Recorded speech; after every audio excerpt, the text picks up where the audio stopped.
Hey, welcome to Tabletop Skirmish Games. I'm Lee, and in this video I'll introduce you to a fun new challenge that I've started and also some exciting news for Weekend Warriors.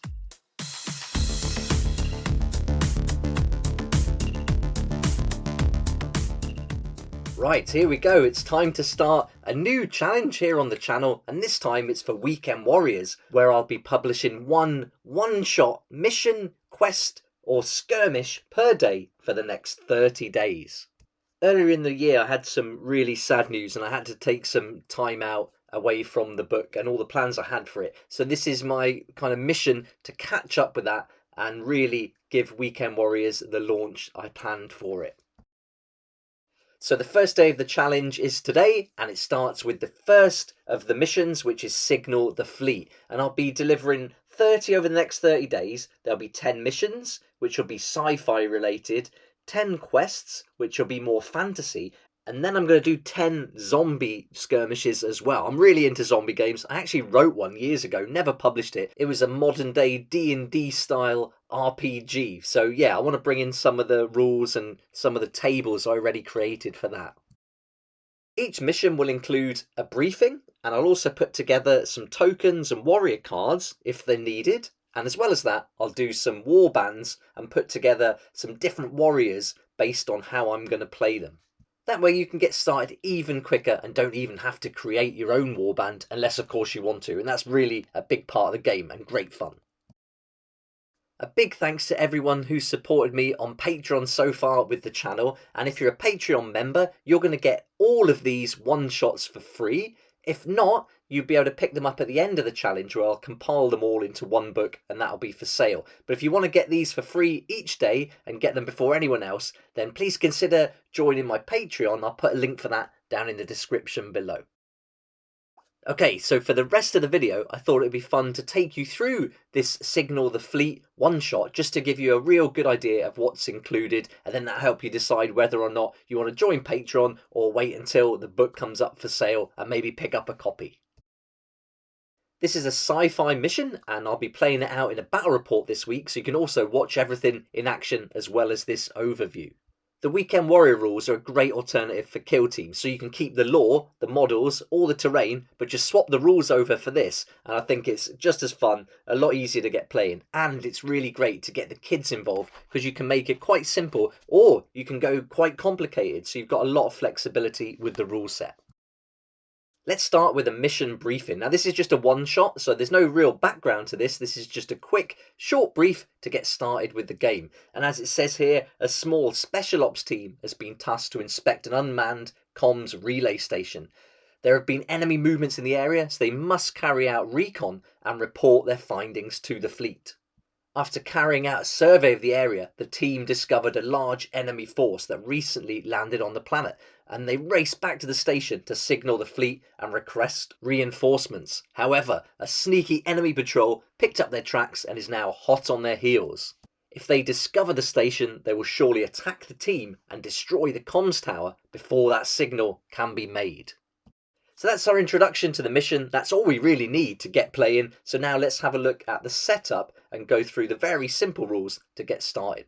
So we have to decide who is the attacker and who is the defender. Then we'll choose one piece of terrain to use as the comms tower and one piece of terrain for the terminal building, and then add a token or a model for the terminal and place that on or in the building. And so I'll be using some terrain I've built and also be using a little terminal piece from some other terrain sets I've got, which you'll see during the battle report. But I have included a token in this pack so that you can print that off and cut it out and use it if you wanted to. Now let's run through the rules for this particular mission. So we've got a few things to do here. We've got to place that terminal building and comms tower as shown in the skirmish map, which we'll have a look at in a second. Then we'll take turns placing the rest of the terrain until it's all on the battlefield. I recommend going really heavy on terrain. It's great fun, and blocking all those lines of sight is really important. Then you deploy as shown in the skirmish map, and the attacker will activate the first model. The defender must use 9 of their actions to send the signal, but they can only use a maximum of 3 actions per round, and the models have to be in base contact with the terminal to make one of those actions. the attacker must cause 10 hearts of damage against that comms tower to destroy it. And you can use the comms tower card for that, which is also included. Damage to the comms tower can only be caused by close combat attacks because it's got an ion field that protects against any projectiles. But the good news is that warriors can heal the tower as if it were another warrior. The victory conditions are really simple. The mission will end at the end of round 5, or if any of the following 2 conditions are met. Number 1, the signal is sent. That means the defender will win. And number 2, the comms tower is destroyed. That means the attacker will win. There's always a prize in Weekend Warriors, but never for the loser, who now has to call the winner champ for the rest of the day, and the winner will receive 3 warrior tokens to spend at the merchant, and this is going to come in handy for campaign play.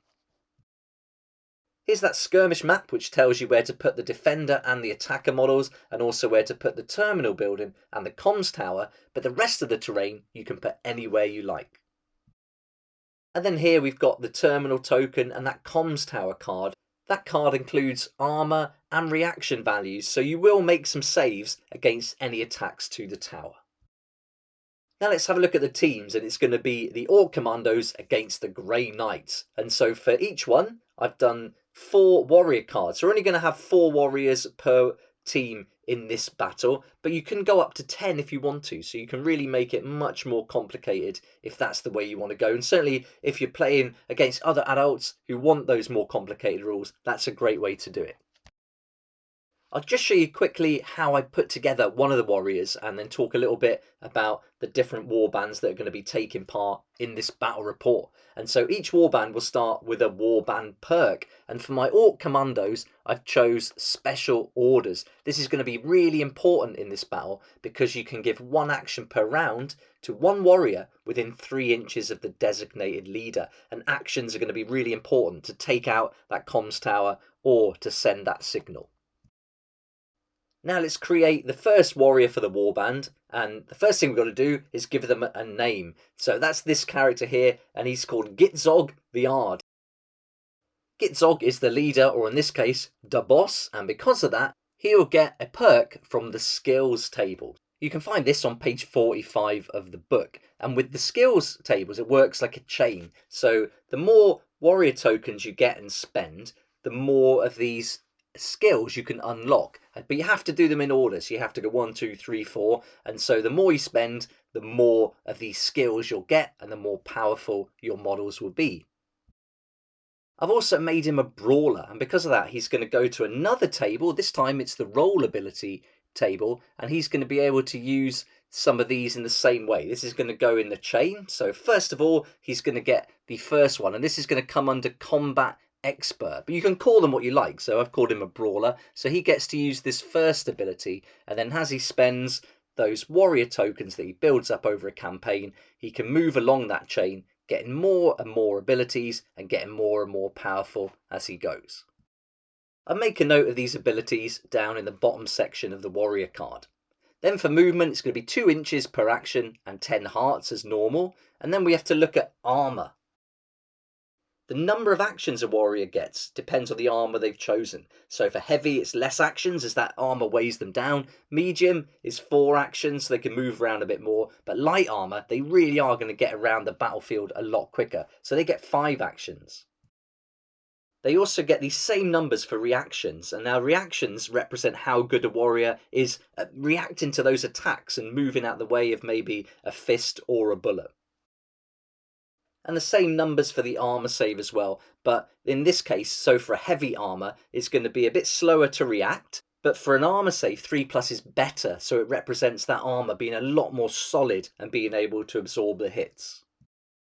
So those numbers are put into the stat line there for the actions, reaction and armour, and it's time to choose weapons. So Power Claw takes the Power Fist stat line, and then an assault rifle. He's going to get that to represent the weapon he's carrying. And that's all we need to do for each warrior. So I've gone through and I've done that for 4 of the Orc Commandos, and I've also done it for 4 of the Grey Knights too. And I've mixed up the armour and the weapons to represent these models and what they can do based on how they look really, and also the function that they would serve as part of the warband.